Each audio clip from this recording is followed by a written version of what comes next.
നാമം ജപായനം പുണ്യം നിരുപമദീപാങ്കുരം പോലെ സ്വരശ്രുതിലയവരമതുലം ദീവാങ്കണം മോക്ഷസംഗീതസാരം നീളും വഴിത്താരയിൽ ജീവതാരം മന്ത്രാലാപം മായാവിൻ നിൻ പ്രസാദം.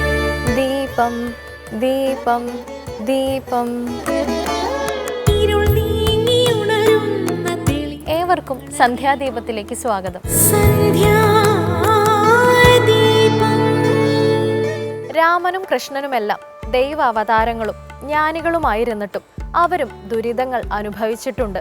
ഇഹലോക ജീവിതം മായയാണെന്നറിഞ്ഞിട്ടും പ്രാരാബ്ധം ദുഃഖ കാരണമാണെന്നറിഞ്ഞിട്ടും ജ്ഞാനികൾ പോലും അതനുഭവിക്കാൻ തയ്യാറാകുന്നു എന്ന് നാം തിരിച്ചറിയണം. തിരുവനന്തപുരം ജില്ലയിലെ കാട്ടാക്കട താലൂക്കിൽ ഉൾപ്പെടുന്ന പുരാതന ശ്രീകൃഷ്ണ ക്ഷേത്രമാണ് മലയൻകീഴ് ശ്രീകൃഷ്ണസ്വാമി ക്ഷേത്രം. ഇവിടുത്തെ മൂർത്തിയെ തിരുവല്ലാഴപ്പൻ എന്നാണ് വിളിക്കുന്നത്. വില്വമംഗലം സ്വാമിയാർ തിരുവല്ലായിൽ പ്രതിഷ്ഠിക്കാൻ കരുതിയ വിഗ്രഹം ഒരു സ്വപ്ന ദർശനത്തിന്റെ ഫലമായി മലയൻകീഴ് പ്രതിഷ്ഠിച്ചു എന്നാണ് വിശ്വാസം. ഇന്ന് മലയൻകീഴ് ക്ഷേത്രത്തിലെ ആറാട്ട് ദിനമാണ്. ഇനി ഇന്നത്തെ ദീപാരാധന കാഴ്ചയ്ക്കായി ക്ഷേത്രാങ്കണത്തിലേക്ക് പോകാം.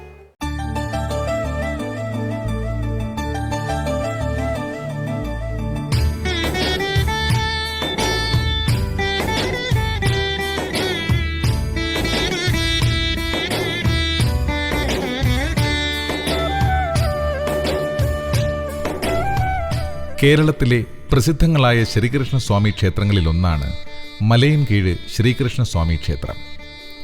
മലയൻകീഴിൻ്റെ ദേശപ്പെരുമ ക്ഷേത്രവുമായി ബന്ധപ്പെട്ടിരിക്കുന്നു.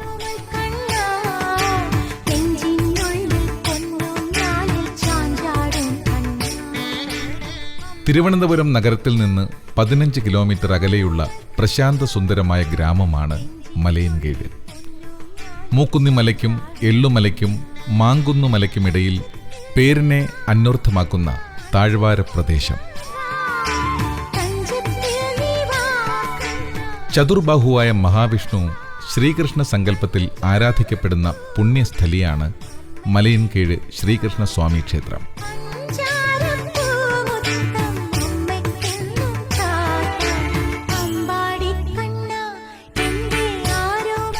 ഗണപതി, ശിവൻ, ശാസ്താവ്, ഭൂതത്താൻ, നാഗദൈവങ്ങൾ, ബ്രഹ്മരക്ഷസ്, യക്ഷി തുടങ്ങിയ ഉപദേവതകളും ക്ഷേത്രത്തിന് ചൈതന്യം പകരുന്നു.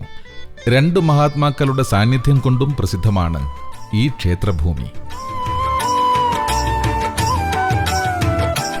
പ്രതിഷ്ഠാ വിഗ്രഹവുമായി വില്ലുമംഗലം സ്വാമികൾ ബന്ധപ്പെടുമ്പോൾ ഭാഷാ ഭഗവത്ഗീത രചിച്ച മാധവ പണിക്കർക്ക് മലയൻകീഴുമായുള്ള ബന്ധവും പ്രസിദ്ധം. ക്ഷേത്രനടയിലെ ബൃഹത്തായ ഗോപുരവും നീണ്ട നടപ്പന്തലും ചുറ്റുമതിലിനുള്ളിലെ ആൽമരവും ദൃശ്യാനുഭൂതി പകരുന്നു. ക്ഷേത്രനടയിലെ വലിപ്പമുള്ള ധ്വജം ശ്രീമൂലം തിരുനാൾ മഹാരാജാവിൻ്റെ ഭരണകാലത്ത് സ്ഥാപിച്ചതാണിത്. അതിനു ചുവട്ടിൽ ചുറ്റും മനോഹരമായ കുത്തുപണികൾ, ശ്രീകോവിലിൻ്റെ കഴുക്കോലിൽ തെളിയുന്ന പുരാതന ലിപിയും നാലമ്പലത്തിനകത്തെ തൂണുകളിലെ ശില്പങ്ങളും ചാരുതയാർന്നവയാണെന്നു മാത്രമല്ല പ്രാചീന പ്രൗഢിയും വെളിവാക്കുന്നു. ക്ഷേത്രത്തിൻ്റെ വടക്കുവശത്ത് വിസ്തൃതമായ കുളമാണ്. ശ്രീകോവിലിൽ കിഴക്കോട്ട് ദർശനമായി അനുഗ്രഹം ചൊരിഞ്ഞു നിൽക്കുന്ന ഭഗവാൻ ശ്രീകൃഷ്ണനെ വണങ്ങി ജന്മപുണ്യം നേടിയത് നിരവധി തലമുറകൾ.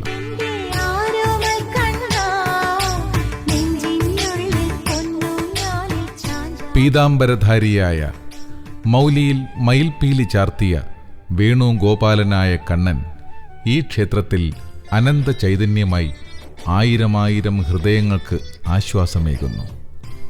കദളിപ്പഴവും പാൽപ്പായസവും ഉണ്ണിയപ്പവും ഭഗവാന് പ്രധാന നിവേദ്യങ്ങൾ.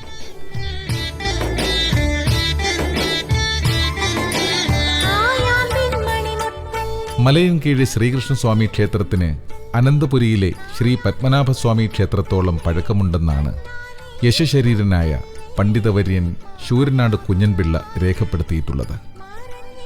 ഐതിഹ്യങ്ങളും വായ്മൊഴി കഥകളും കൊണ്ട് ക്ഷേത്രപ്പഴമ പ്രസിദ്ധം. കഥകളിലൊന്നും അതിഭാവുകത്വമില്ല, എല്ലാം കൺമുന്നിൽ കണ്ട പോലെ. തലമുറകൾ പറഞ്ഞു പോകുന്ന ഈശ്വര ചൈതന്യമുള്ള കഥകൾ. ഓരോ ദേശത്തെയും ക്ഷേത്രങ്ങളിൽ പ്രതിഷ്ഠാ സങ്കല്പത്തിനനുസരിച്ച് ആചാരങ്ങളിൽ വ്യത്യാസമുണ്ട്. അത്തരത്തിൽ സ്ത്രീകൾക്ക് മലയൻകീഴ് ശ്രീകൃഷ്ണസ്വാമി ക്ഷേത്രത്തിൽ ചില നിയന്ത്രണങ്ങളുണ്ട്. ദർശനത്തിന് വരുന്ന സ്ത്രീകൾക്ക് ക്ഷേത്രത്തിനുള്ളിൽ കയറാനും ഉപദേവതകളെ വണങ്ങാനും നിയന്ത്രണമില്ല. എന്നാൽ നാലമ്പലത്തിനുള്ളിലേക്ക് കയറാൻ സ്ത്രീകൾക്ക് വിലക്കുണ്ട്. അതിനൊരു കാരണവും പറയുന്നുണ്ട്. പണ്ട് സ്വാമിയാർ മഠത്തിൻ്റെ അധിപതി ആറുദേശപ്പറ്റി സ്വാമികൾ ക്ഷേത്രത്തിൽ പൂജാതി കർമ്മങ്ങൾ നിർവഹിച്ചു വരുന്ന സമയം നൈഷ്ഠിക ബ്രഹ്മചാരിയായ അദ്ദേഹം നാലമ്പലത്തിനുള്ളിലേക്ക് സ്ത്രീകൾക്ക് പ്രവേശനം നിഷേധിച്ചിരുന്നു. എന്നാൽ ശ്രീകൃഷ്ണ ഭക്തയായ ഒരു സ്ത്രീ ഭഗവത് ദർശനത്തിനായി നാലമ്പലത്തിനുള്ളിൽ പ്രവേശിച്ചു. ഏറെ നേരമായിട്ടും ദർശനം കഴിഞ്ഞ് അവർ ക്ഷേത്രത്തിനുള്ളിൽ നിന്ന് പുറത്തു വന്നില്ല. ഭക്ത ഭഗവാനിൽ ലയിച്ചു ചേർന്നു എന്നാണ് ഐതിഹ്യം. അതിനുശേഷമാണ് നാലമ്പലത്തിനുള്ളിൽ സ്ത്രീകൾക്ക് വിലക്ക് വന്നത്. ബാലികമാർക്ക് നാലമ്പലത്തിനുള്ളിൽ പ്രവേശിച്ച് ഭഗവാനെ ദർശിക്കാൻ തടസ്സങ്ങളൊന്നുമില്ല.